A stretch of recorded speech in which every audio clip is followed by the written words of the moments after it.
Hello, today I will be talking about movie review number 983. 983. This is Spider-Man 2.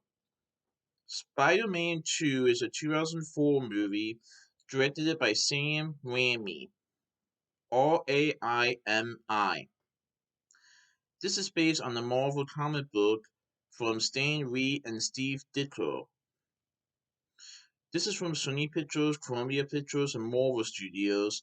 As just like Spider-Man 1, it featured the Sony Pictures logo, then the Columbia Pictures 100 Years logo, then the regular Columbia Pictures logo, the logo that was actually used in the movie release in 2004, and then the Marvel Studios logo.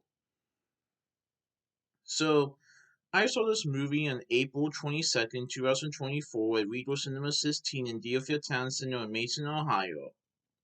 So, Spider-Man 2 is a sequel to the 2002 Spider-Man movie, and Spider-Man 2 is probably considered by many critics and audiences not only one of the best sequels ever made, but one of the best superhero movies that were ever made. And I agree, it really was pretty good. It really was awesome. So, the film takes place, I think, 2 years after the events of the first film, and we see Peter Parker balancing his life, becoming Peter Parker, but also being Spider Man. Like Peter Parker is trying to pay his bills, trying to look for the Bugle, getting a job as a pizza deliverer, and also trying to go to school.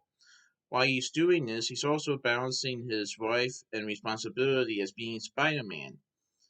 But this definitely, part of it doesn't go well, as he is getting more involved in the superhero life, his personal life begins to not go so well for him, especially with his friends. After telling MJ at the beginning of the first film that he and her will only be friends, let's just say that she is a little heartbroken and she decides to date someone else, who I will talk about in a minute. And Haley, who after the events of the first film, wants to kill Spider-Man because he believes that Spider-Man killed his father, Norman Osborn. And he doesn't like the fact that Harry, and Harry doesn't like the fact that Peter likes taking pictures of Spider-Man. Harry even wonders if Peter knows who he is. And to make matters even worse, Peter has to go up against a new foe, Otto Octavius. So Otto Octavius is Peter's idol, and he's about to write a paper on him. So he goes to see him, and Otto Octavius shows Peter, Harry, and some other people his new invention, his new experiment. Unfortunately, this experiment regarding fusion goes terribly wrong, and Otto ends up in the hospital. What he doesn't realize is that during the experiment, he just attached to four mechanical arms, and the mechanical arms, let's just say, when Otto wakes up in the hospital, they kind of take control of him a little bit. But then Otto wants to become bad and also invent a machine, try to experiment his machine again, but doing so will cost a lot of people their lives. So Peter Parker must save the day again and stop Dr. Octopus from doing this, but Peter Parker also has to make a choice whether doing all of these responsibilities and for not just his life but also for Spider-Man, will it become worth it? Because Peter is still in love with Mary Jane, and being Spider-Man prevents him from telling MJ how he feels about her. Especially when Peter finds out that MJ is dating John Jameson.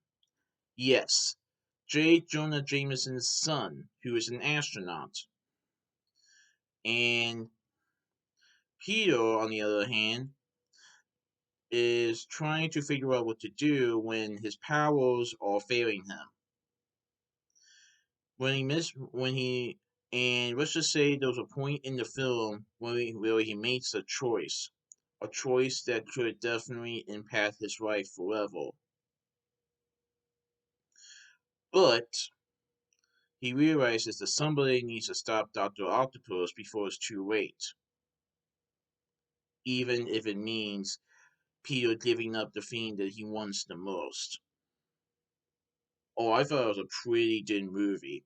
Definitely action packed, thrilling, suspense, and you won't believe what happens.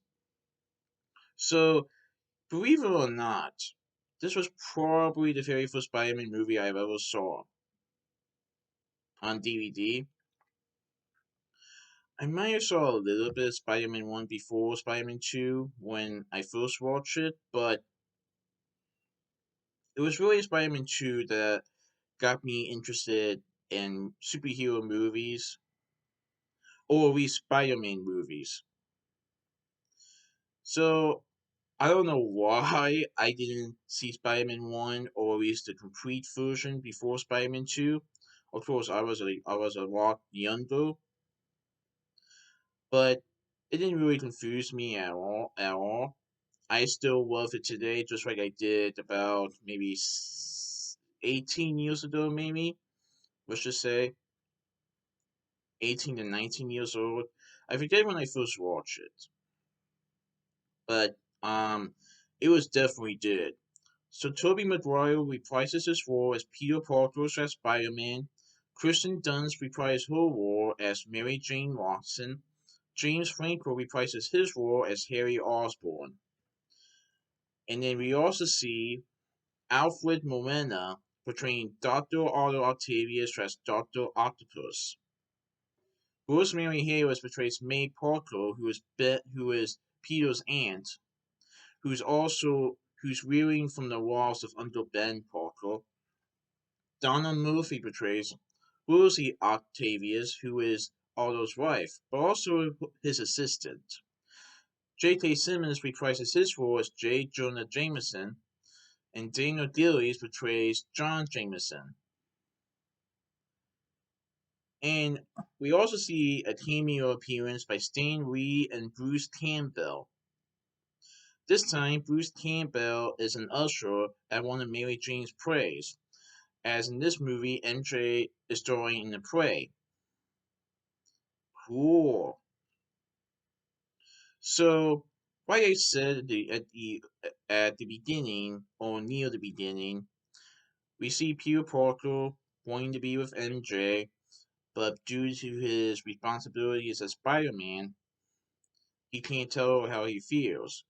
Because if his enemies knew about her, they would go after her to get to Peter.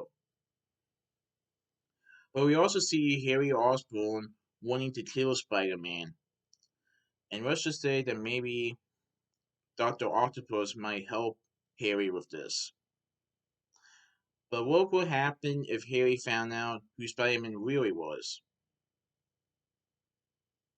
Or what if Harry found out that maybe Spider-Man didn't kill his father after all? Which didn't which did not happen. Spider-Man did not kill the Green Goblin in Spider-Man 1. But I'll let you guys see the movie for yourselves to find out. But it's definitely a really good film. Definitely action packed. And it definitely makes you wonder what people will do to keep your loved ones safe. Even if it means giving up the one thing that you love the most in order to protect them. This was really a good movie, a great movie. I definitely recommend it. So that's my movie review of Spider-Man 2. Please stay tuned for my next movie review. Alright, goodbye.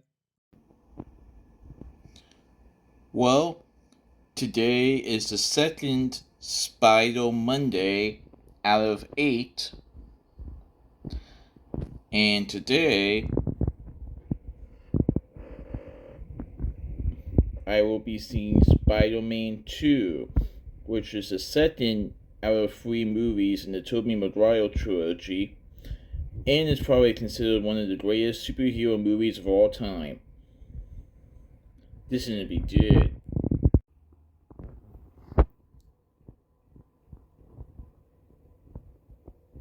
Spider-Man 2,